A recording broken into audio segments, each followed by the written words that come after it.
وعايز اقول له شوبير، يعني يا شوبير اهدى شويه يا ابني، اهدى شويه. يعني مش لازم كل حاجه كده يا شوبير تطلع تعمل منها يعني بروباجندا.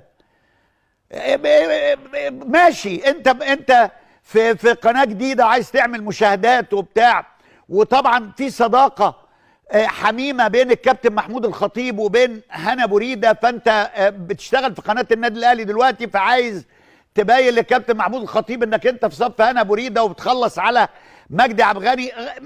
ما ينفعش، ما ينفعش. انت بتتكلم في قناه المفروض انها يعني تعمل كره قدم فقط، تذيع ماتشات، ماتشات مسجله كمان.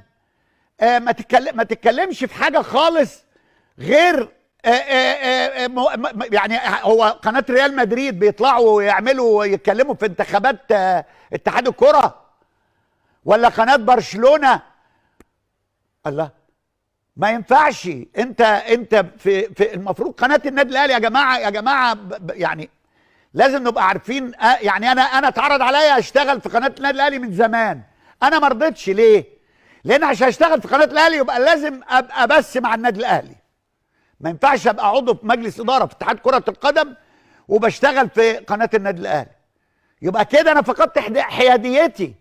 يبقى ازاي انا الزمالك يثق فيا وانا شغال في اتحاد الكره وبشتغل في قناه النادي الاهلي عليها لوجو النادي الاهلي مثلا؟